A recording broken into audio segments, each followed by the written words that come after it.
आज का जो टॉपिक हम पढ़ने जा रहे हैं वो राउल्ट का नियम ही है। इसका पहला नियम हम पढ़ चुके हैं जो कि था वाष्पशील द्रवों युक्त विलयन के लिए राउल्ट का नियम। अब हम दूसरा नियम यहाँ पे पढ़ने जा रहे हैं अवाष्पशील विलेय पदार्थों युक्त विलयनों के लिए राउल्ट का नियम। क्लियर? अब जिसको पहला नियम समझ में आ गया होगा उसका दूसरा भी बहुत इजी तरीके से आ जाएगा। तो इस नियम को समझने से पहले या इस नियम को पढ़ने से पहले हम सबसे पहले क्या समझते हैं, अवाष्पशील विलेय पदार्थ क्या होता है। तो अवाष्पशील विलेय पदार्थ क्या होता है? ऐसा विलेय पदार्थ जिसको गर्म करने पर वह वाष्पित नहीं होता है, वो अवाष्पशील विलेय पदार्थ कहलाता है। अब इस नियम को भी हम क्या करते हैं, डायग्राम की सहायता से समझते हैं। तो सबसे पहले हम क्या करते हैं, एक बीकर लेते हैं और इस बीकर में हम क्या करते हैं,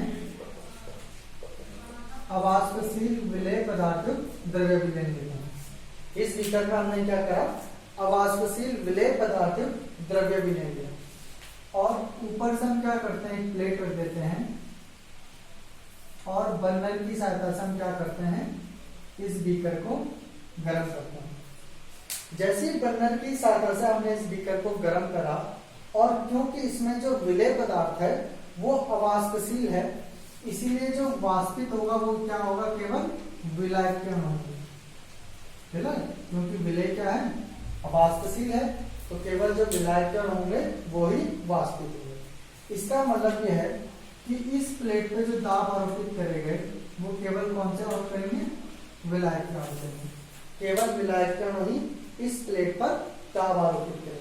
यानी कि मैं बोल सकता हूं कि विलायक की जितनी ज्यादा मात्रा होगी प्लेट पर विलयन द्वारा उतना ज्यादा दाब आरोपित होगा और विलायक की जितनी ज्यादा मात्रा होगी यानी कि विलायक का मोल प्रभाव भी उतना ज्यादा होगा।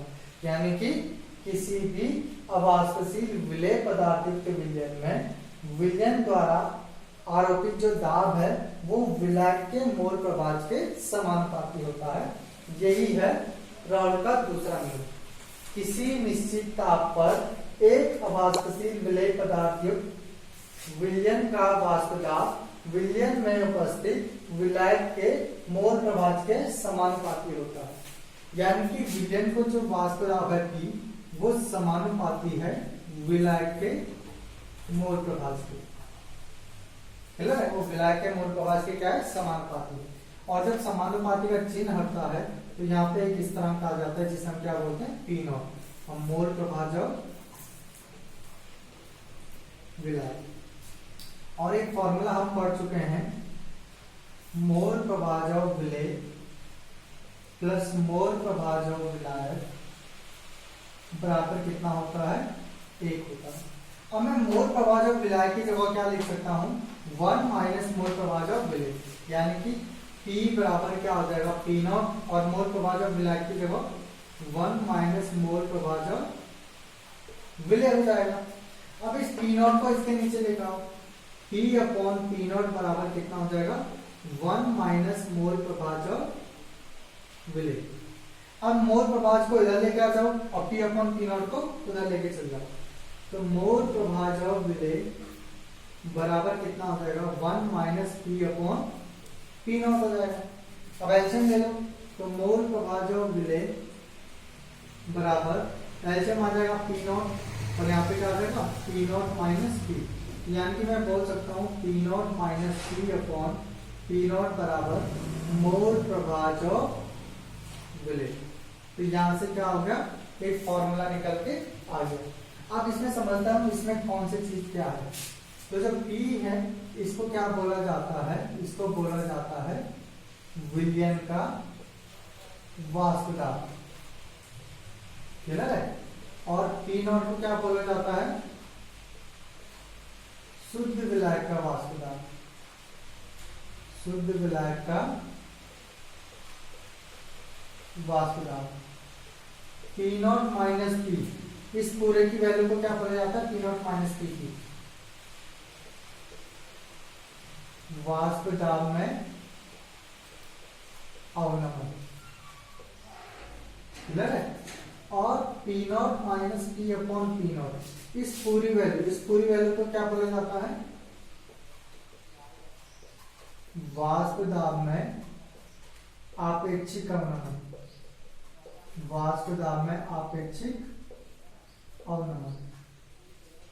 तो हम यहाँ पे समझ चुके हैं किस चीज को क्या बोलते हैं, और यहीं से राउल्ट का वाष्प दाब का नियम भी आता है। क्लियर है? यहीं से क्या आता है, राउल्ट का वाष्प दाब का नियम, या इससे अच्छा हम इसे ऐसे लिखते हैं, राउल्ट के वाष्प दाब या राउल्ट का वाष्प दाब में अवनमन का नियम, अवनमन का नियम ऐसे भी बोल सकते हैं इसको, कि राउल्ट के वाष्प दाब का, राउल्ट के वाष्प दाब में अवनमन का नियम।